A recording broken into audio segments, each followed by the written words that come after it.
ನಮಸ್ಕಾರ ಗೆಳೆಯರೆ, ಮತ್ತೊಂದು ವಿಡಿಯೋಗೆ ಸುಸ್ವಾಗತ. ನಾನು ನಿಮ್ಮ ಪ್ರೀತಿಯ ಆಟೋ ಡ್ರೈವರ್ ಸ್ಟೋರಿಗೆ ಸುಸ್ವಾಗತ. ಹಾಗೆ ನನ್ನ ಚಾನಲ್ನ ಫಸ್ಟ್ ಟೈಮ್ ನೋಡ್ತಾ ಇರೋರು ಸಬ್ಸ್ಕ್ರೈಬ್ ಮಾಡಿ, ಹಾಗೆ ಬೆಲ್ ಐಕನ್ನ ಹೊಡೀರಿ. ನಾನು ಹಾಕೋ ವಿಡಿಯೋ ಎಲ್ಲ ಫಸ್ಟ್ ನಿಮಗೆ ಬರುತ್ತೆ. ಆದಷ್ಟು ಬೇಗ ಒಂದು ಸ್ವಲ್ಪ ಸಬ್ಸ್ಕ್ರೈಬರ್ ಮಾಡಿ ಸಪೋರ್ಟ್ ಮಾಡಿ ಅಂತ ಇದ್ದೀನಿ. ಆಲ್ಮೋಸ್ಟ್ ಆಟೋ ಚಾಲಕರ ಮೇಲೆ ಬೈಕೋ ಟ್ಯಾಕ್ಸಿ ಅವರು ಈಗ ತಿಕಾ ಹುಡ್ಕೊತಾ ಇದ್ದಾರೆ. ಯಾಕಂದರೆ ಮತ್ತೆ ಕೋರ್ಟಿಗೆ ಇದು ಮಾಡಿದ್ದಾರೆ ಅಂದ್ಬಿಟ್ಟು ಸ್ವಲ್ಪ ಇದು ಮಾಡ್ಕೊಂಡಿದ್ದಾರೆ. ಬನ್ನಿ ವಿಷಯಕ್ಕೆ ಬರೋಣ. ಏನು ವಿಷಯ ಅಂದರೆ, ಇವತ್ತಿಂದು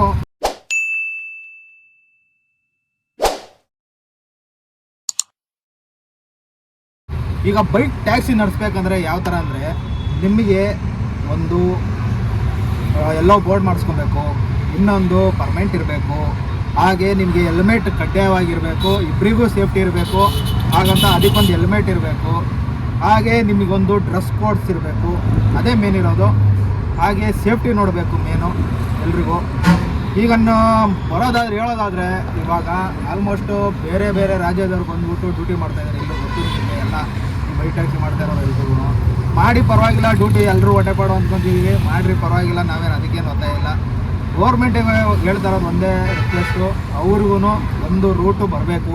ಈಗ ನೋಡಿ, ಬಸ್ಸವ್ರಿಗೆ ಒಂದು ಕಾಕಿನ, ಕ್ಯಾಬವ್ರಿಗೆ ಒಂದು ಕಾಕಿನ, ಆಟೋ ಚಾಲಕರು ಒಂದು ಕ್ಯಾಬಿನ, ಈಗ ಒಂದೊಂದು ವಿಧ ಇದ್ರ ಬಂದು ಎಲ್ರಿಗೂ ಒಂದೊಂದು ಸಿಸ್ಟಮ್ ಇದೆ. ಬಸ್ಸನ್ನೇ ಓಡಿಸ್ಬೇಕು, ಕಾರನ್ನೇ ಓಡಿಸ್ಬೇಕು, ಆಟೋನೇ ಓಡಿಸ್ಬೇಕು, ಬೈಕನ್ನೇ ಓಡಿಸ್ಬೇಕು. ಅದೇ ಥರ ನಮ್ಮ ಕರ್ನಾಟಕದಲ್ಲಿ ಇದ್ದ ಮೇಲೆ ಕರ್ನಾಟಕ ಗಾಡಿ ಮಾತ್ರ ಇರಬೇಕು ಹೊತ್ತು ಬೇರೆ ರಾಜ್ಯದ ಗಾಡಿ ತಂದು ರ್ಯಾಪಿಡೋ, ಓಲೋ, ಊಬರ್ ಅವೆಲ್ಲ ಏನು ಮಾಡಬಾರ್ದು. ಇದನ್ನ ನಾನು ನಿಮ್ಮ ಹತ್ರ ರಿಕ್ವೆಸ್ಟ್ ಮಾಡ್ಕೊತಾ ಇದ್ದೀನಿ. ನಮ್ಮ ಕರ್ನಾಟಕದಲ್ಲಿ ಇದ್ದೀರಾ, ಅವ್ರು ದುಡೀರಿ ಪರವಾಗಿಲ್ಲ. ಬೇರೆ ರಾಜ್ಯದ ಬಂದು AP ಇರ್ಬೋದು, T ಇರ್ಬೋದು, UP ಇರ್ಬೋದು, ಆಮೇಲೆ G ಇರ್ಬೋದು, ಯಾವುದ್ಯಾವುದೋ ರಾಜ್ಯದಿಂದ ಬೈಕ್ ತಂದು ಇಲ್ಲಿ ಕರ್ನಾಟಕದಲ್ಲೇ ಓಡಿಸೋದು ಅದು ತಪ್ಪು. ಕಾನೂನು ಪ್ರಕಾರ ತಪ್ಪೋದಿರೋದು. ಆದ್ರೂ ನಮ್ಮ ಕಾನೂನು ಸರ್ಕಾರ ಅದು ಏನು ತಲೆ ಕೆಡಿಸ್ಕೊತಾ ಇಲ್ಲ. ನಮ್ಮ ಕರ್ನಾಟಕದಲ್ಲಿ ಇದ್ಮೇಲೆ ಕರ್ನಾಟಕನೇ ಇರಬೇಕು, ಕೆ ಇರಬೇಕು. ಅದಿದ್ರೇ ಗಾಡಿ ಓಡಿಸಿ, ನಿಮ್ಗೇನೂ ಇಲ್ಲ. ಹಾಗೆ ವೈಟ್ ಬೋರ್ಡಲ್ಲಂತೂ ದಯವಿಟ್ಟು ಓಡ್ಸೋಕ್ಕೆ ಹೋಗಬೇಡಿ. ಯಾಕಂದರೆ ನೀವು ಮಾಡಿಸ್ಕೊತೀನಿ ಅಂದರೆ ಎಲ್ಲೋ ಬೋರ್ಡಲ್ಲಿ ಮಾಡಿಸ್ಕೊಂಡು ಗಾಡಿ ಓಡಿಸಿ, ನಿಮ್ಗೆ ಯಾರು ಏನೂ ಮಾಡಲ್ಲ. ನಾನು ಅದೊಂದು ರಿಕ್ವೆಸ್ಟ್ ಮಾಡ್ಕೊತಾ ಇದ್ದೀನಿ ನಿಮಗೆ. ನನ್ನ ಬಗ್ಗೆ ತಪ್ಪು ತಿಳ್ಕೊಂಡ್ರೂ ಪರವಾಗಿಲ್ಲ, ನೀವೇನು 420 ಅದು ಇದು ಅಂತ ಇರ್ತೀರಾ, ನಾನು ತಲೆ ಕೆಡಿಸ್ಕೊಳಲ್ಲ. ಆಟೋ ಚಾಲಕರ ಮೇಲೆ ನೀವು ನಿಜಾನ್ ಇದು ಮಾಡದೇ ಇದ್ರೆ ಅಂತಲೂ ಗೊತ್ತು, ನಾನು ತಲೆ ಕೆಡಿಸ್ಕೊಳಲ್ಲ. ಕಮೆಂಟ್ಸಲ್ಲಿ ಬರ್ತೀರಾ, ಕಮೆಂಟ್ಸಲ್ಲಿ ಬಂದಮೇಲೆ ನಿಯತ್ತಾಗಿ ಹಾಕಿ. ಅದು ಬಿಟ್ಬಿಟ್ಟು ಬೇರೆ ಬೇರೆ ಥರ ಮಾತಾಡೋದು, ಬೇರೆ ಬೇರೆ ಥರ ಇದು ಮಾಡೋದು ಅವೆಲ್ಲ ಬೇಡ, ಆಯಿತಾ?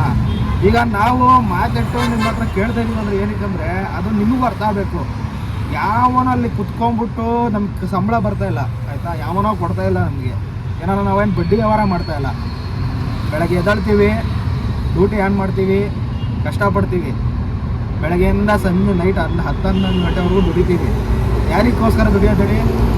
ಕಮಿಟ್ಮೆಂಟು, ಸಾಲ ಮಾಡಿದ್ದೀವಿ, ತಿಂಗಳ EMI ಕಟ್ತೀವಿ, ಮನೆ ಕಮಿಟ್ಮೆಂಟ್ ನೋಡಬೇಕು, ಮನೆ ರೇಷನ್ ನೋಡಬೇಕು, ಯಾರೋ ಅವನ ಹತ್ರ ಸಾಲ ಮಾಡಿರೋದನ್ನ ಅವನಿಗೆ ಕಟ್ಟಬೇಕು, ಫ್ಯೂಚರಿಗೆ ಅಂತ ಒಂದು ಸ್ವಲ್ಪ ಎತ್ತಿಡಬೇಕು, ಅದು ಇರಲ್ಲ ನೆಕ್ಸ್ಟು. ಈ ಥರ ಬರ್ತಾ ಇರುತ್ತೆ, ಎಲ್ರಿಗೂ ಕಷ್ಟ. ಹಾಗಂದ್ಬಿಟ್ಟು ನೀವು ಏನು ಬೇಕು ಅದನ್ನೇ ನಾಲ್ಗೆ ಮೇಲೆ ಇದೆ ಅಂದ್ಬಿಟ್ಟು ಏನು ಬೇಕಂತ ಕಮೆಂಟ್ಸ್ ಹಾಕಕ್ಕೆ ಬರಬೇಡಿ, ಆಯಿತಾ? ಅದು ಹಾಕೋದಾದರೆ ನೀಟಾಗಿ ಹಾಕಿ, ಓಕೆನಾ? ನಿಮ್ಮ ಬೇರೆಯವ್ರು ಯಾವನ ಲಕ್ಷಣ ಮಕ್ಕಳೆಲ್ಲ ಆ ಥರ ಮಾಡ್ತಾ ಇರ್ತಾರೆ. ನಾನು ಅದನ್ನೆಲ್ಲ ತಲೆ ಕೆಡಿಸ್ಕೊಳಲ್ಲ. ನಾವು ರಿಟರ್ನ್ ಮಾಡಿದ್ರೆ ನಾವು ಹಾಕ್ಬೋದು. ಅವ್ರ ಕೆಸರಿಗೆ ಹೋಗ್ಬಿಟ್ಟು ಮತ್ತೆ ಕಲ್ತ್ಕೊಂಡು ಹೊಡ್ಕೊಳ್ಳೋ ಅಭ್ಯಾಸ ನನಗಿಲ್ಲ, ಓಕೆನಾ?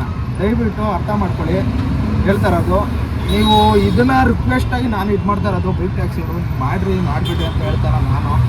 ಯಾಕಂದರೆ ಈಗ ತುಂಬ ಜನ ನೋಡಿದ್ದೀನಿ ನಾನು, ಯಾವ್ಯಾವ ರಾಜ್ಯದಿಂದ ಬಂದು ಇಲ್ಲಿ ಬಂದು ಡ್ಯೂಟಿ ಮಾಡೋದು ತುಂಬ ತಪ್ಪು. ನಮ್ಮ ಕರ್ನಾಟಕದಲ್ಲಿದ್ದು ಅವರು ಮಾಡಿದ್ರೆ ನಾವು ಮಾಡಬಾರ್ದು ಅಂತ ಏನಕ್ಕೆ ನಾವೇನು ಇರಲ್ಲ, ಓಕೆನಾ? ಫಸ್ಟು ಬೇರೆ ರಾಜ್ಯದಿಂದ ಬಂದಿರೋರು ಅದನ್ನು ನಿಲ್ಲಿಸ್ಬೇಕು, ನಮ್ಮ ಕಾನೂನು ಅದನ್ನ ನೋಡಬೇಕು, ಅದು ಮೇನ್ ಬೇಕಾಗಿತ್ತು. ನಮ್ಮ ಕರ್ನಾಟಕದಲ್ಲಿರೋ ಗಾಡಿಗಳನ್ನೇ ಓಡಿಸ್ಬೇಕು. ಅದು ಬಿಟ್ಬಿಟ್ಟು ಬೇರೆ ರಾಜ್ಯಕ್ಕೆ ತಂದುಬಿಟ್ಟು ಗಾಡಿ ಓಡಿಸೋದು ತಪ್ಪು, ಅದೊಂದು ಪಾಯಿಂಟು. ಈಗ ಏನಾಗಿದೆ ಅಂದರೆ, ಈಗ ಸ್ವಲ್ಪ ಜನ ಕಾಂಟ್ರವರ್ಸಿ ಆಗ್ಬಿಟ್ಟಿದೆ ಇವಾಗ.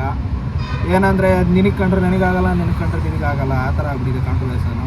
ಈಗ ಬರೀ ಅಲ್ಲಿ ನೋಡಿದ್ರು, ಟಿ ವಿಲಿ ನೋಡಿದ್ರು ಬರೀ ಅದೇ ವಿಷಯ, ಯೂಟ್ಯೂಬಲ್ಲಿ ನೋಡಿದ್ರು ಅದೇ ವಿಷಯ, ಎಲ್ಲೋದ್ರೂ ಅದೇ ವಿಷಯ.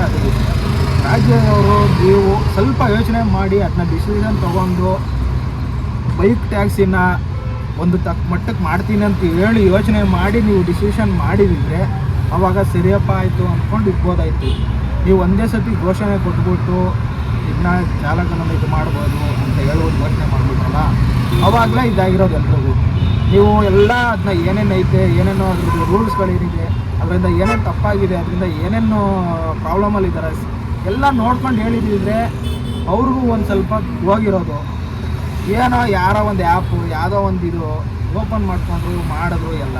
ಈಗ ಹೆಂಗಾಗಿದೆ ಅಂದರೆ ಅದಕ್ಕೆ ಕೆಲಸ ಮಾಡ್ತಾ ಇರೋರೇ ಬೇರೆಯವ್ರು ಇದ್ದಾರೆ, ಅದನ್ನೇ ಜೀವನ ನಿಂತ್ಕೊಂಡಿರೋರು ಸಪ್ರೇಟಾಗಿದ್ದಾರೆ. ಅವರಿಗಾದರೆ ಮಾಡಲಿ. ಅವರಿಗೆ ಈಗ ಏನು ಮಾಡ್ತಾರೆ ಅಂದರೆ ಯಾವನೋ ಈಗ 17 ವರ್ಷ 19 ವರ್ಷ 16 ವರ್ಷ ಆಗಿರಲ್ಲ, ಅಪ್ಪನ ಗಾಡಿನೋ ಅಮ್ಮನ ಗಾಡಿನೋ RC ಕಾರ್ಡ್ ಹಾಕು, ಅವ್ರ ಅಪ್ಪಂದೇ DL ಹಾಕು, ಫೋಟೋ ಇವಂದು ಹಾಕ್ಕೊಳೋದು, ಆಮೇಲೆ ಬಂದು ಡ್ಯೂಟಿ ಹೊಡಿಯೋದು, ಆಮೇಲೆ ಕೆಲ್ಸಕ್ಕೆ ಹೋಗ್ಬೇಕಾದ್ರೆ ಡ್ಯೂಟಿ ಹೊಡ್ಕೊಂಡು ಹೋಗೋದು ಎಲ್ಲ. ಈಗ ಕಂಪ್ನಿಗೆ ಹೋಗೋರೆಲ್ಲ ಆಲ್ಮೋಸ್ಟ್ ಅಫಿಷಿಯಲ್ ಆಗಲಿ ಈಗ ಹೆಣ್ಮಕ್ಳು ಇಳಿದ್ಬಿಟ್ಟಿದ್ದಾರೆ. ಇವಾಗ ಹೆಣ್ಮಕ್ಳು ಬಂದುಬಿಟ್ಟಿದ್ದಾರೆ ಇವಾಗ ರ್ಯಾಪಿಡೋಗೆ. ನಾನು ನೋಡಿ ಒಂದು 2-3 ಜನ ನೋಡಿದ್ದೀನಿ.